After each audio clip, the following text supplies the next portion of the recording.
$69. That's what I spent to build an entire budget gaming PC. We're rocking the monitor, keyboard, mouse, and a working desktop. And somehow, it actually works.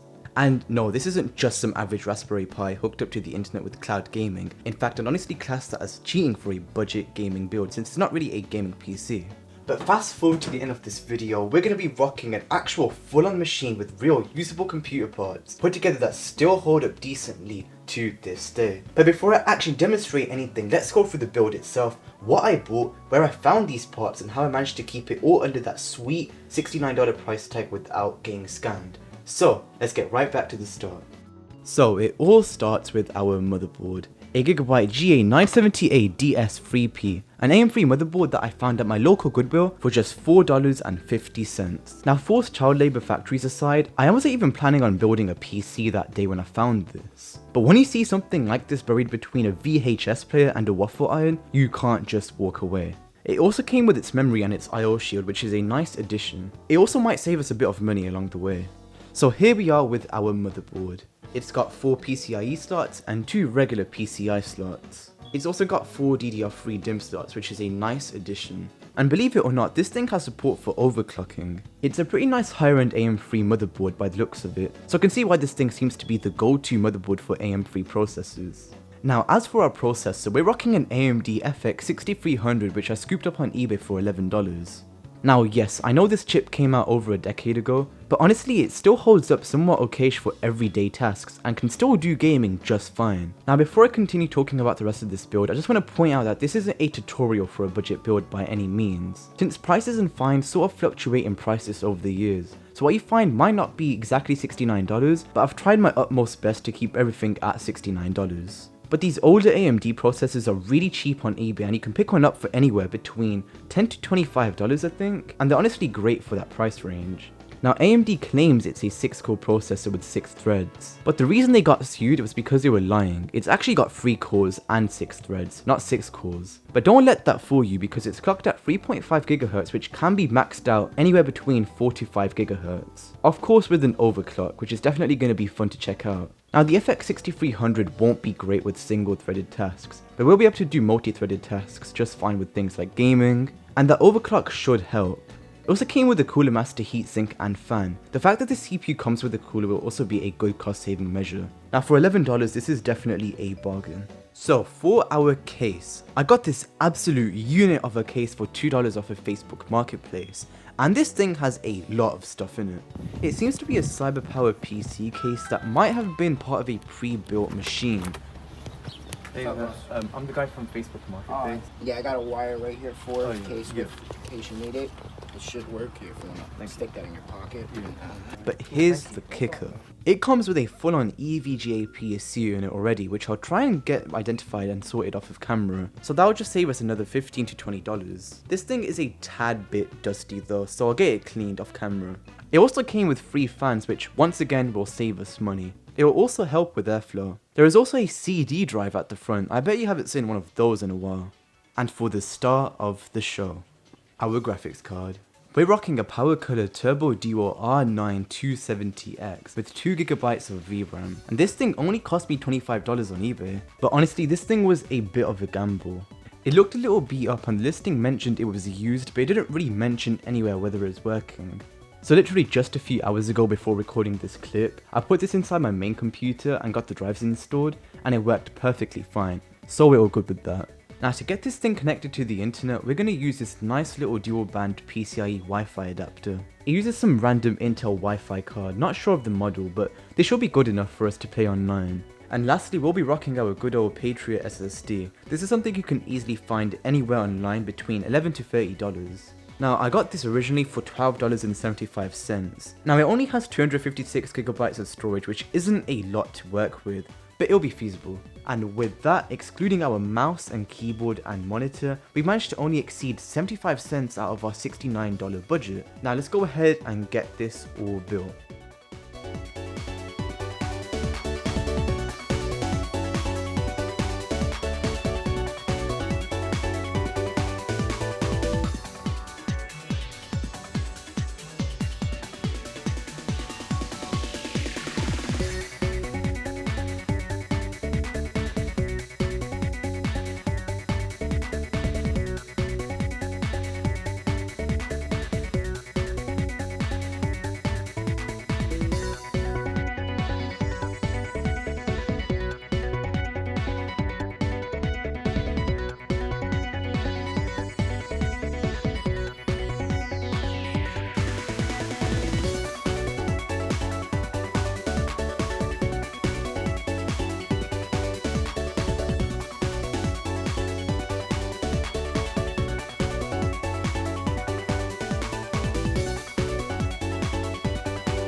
And with that, we're done.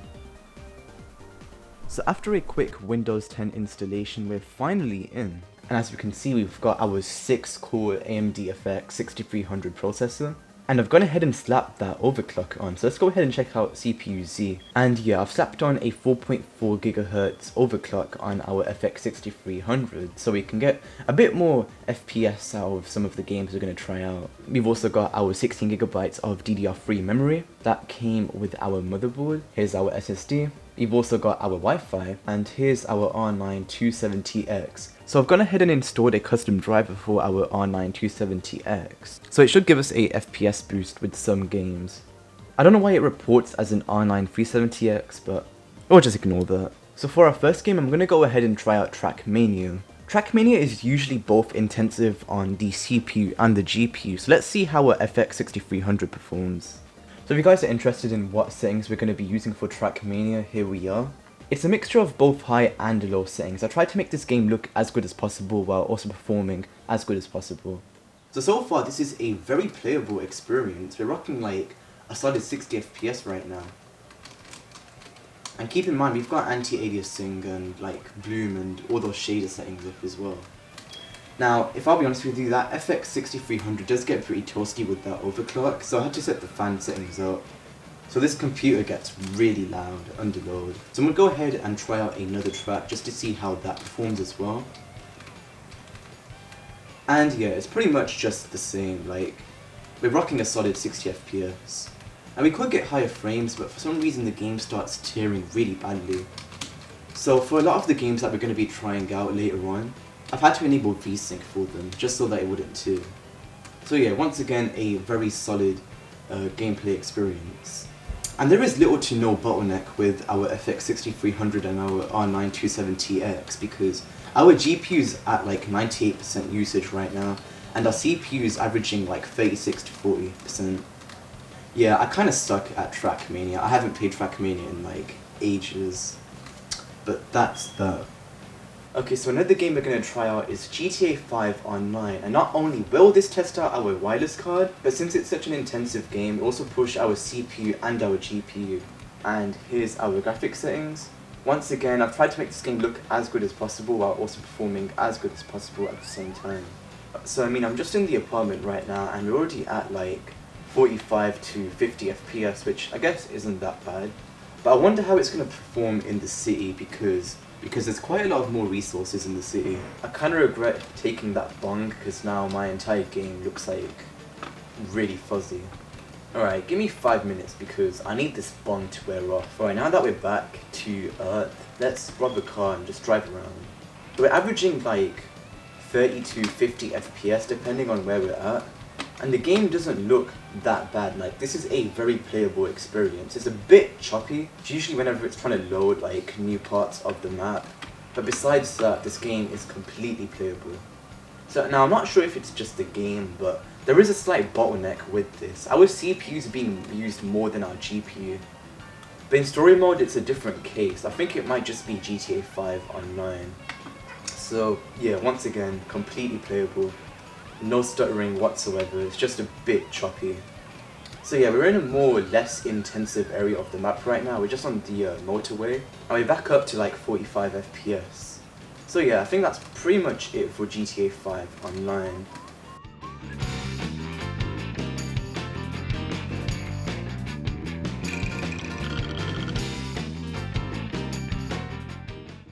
Alright, let's try out Rocket League. Now this game is actually fairly easy to run on older hardware.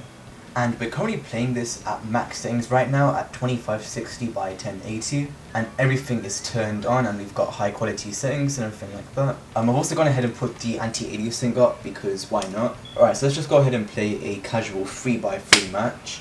And let's see if that works.